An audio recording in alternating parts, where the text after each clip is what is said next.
going to sew the edge of this pillowcase right here, and when we get ready, we want to notice that I want you to notice the red line across here. Yours might have two if you marked a 1 inch and a 2 inch.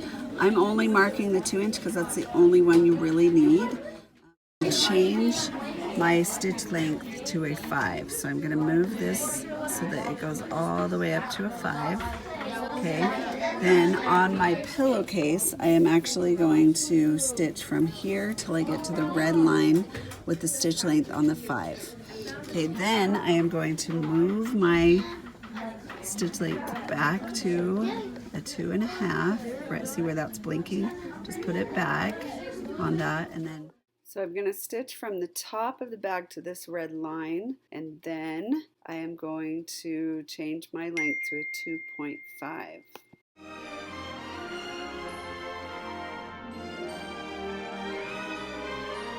We're going to use a 1/4 inch seam allowance, so when I put this down, this fabric is going to line up with the edge of the presser foot. Okay, I'm going to back stitch slightly. And then when I get, I'm going to put my needle so it stops in the down position. When I get to that red line right there, I'm going to stop. So my needle stops right there. And then I'm going to reduce this down to a 2.5. So see where it's blinking right there? We're going to bring that down so that it's at the line. Okay, and then I'm going to just continue on. Okay, continue. Take your pins out as you're stitching.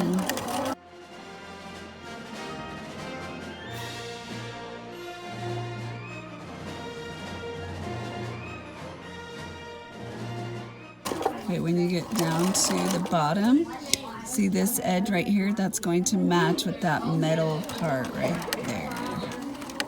Okay, because we're doing a 1/4 inch seam allowance.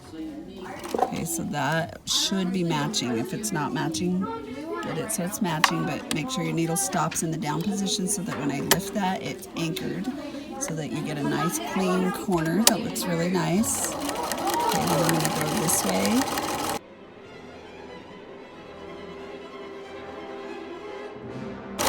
Get to the edge here, I'm not going to pivot and go up the fold. I'm just going to go straight because that fold doesn't need to be stitched. So I'm just going to get to the end here, and then I'm going to back stitch. Okay, and then put my needle in the up position. Okay, and then cut my thread.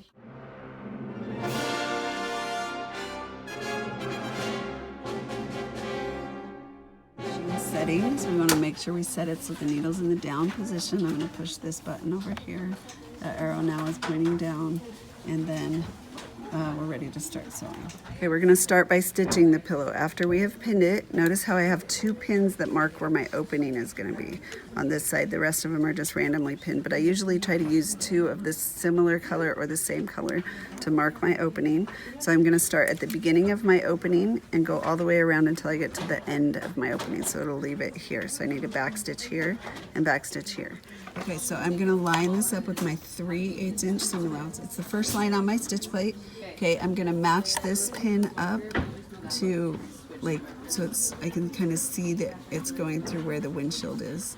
And then I'm going to take the pin out to start, and then I'm going to, get it on 3/8. Okay, now I'm going to stitch the pillow. Okay, now when I get to here, if I'm doing a 3/8 inch seam allowance, this edge would line up right there with that metal on the presser foot. But because I'm doing 3/8, it's a little bit bigger, so this is going to stop a little before I get to the metal. So you just kind of a little bit have to use a judgment call. There's nothing for you to follow. So I'm going to stop when it looks like it's almost there but not quite, and then check it, and that is about right. So then I'm going to just keep going.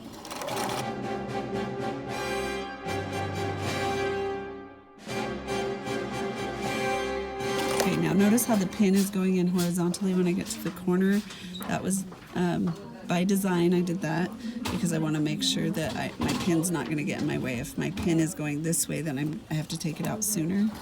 Okay, and then I'm going to stop, so that it's a little before it matches, and then check it and see that's a tiny bit big. I can probably go one more stitch. Okay, and then stop. Yep, that's perfect. Okay, then I'm going to go this way.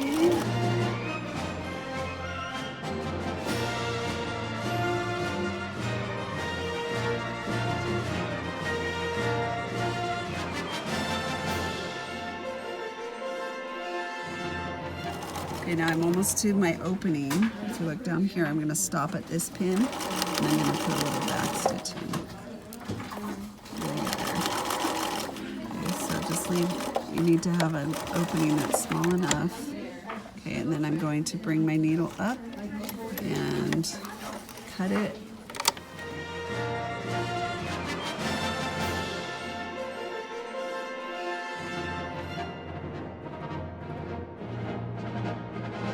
Done.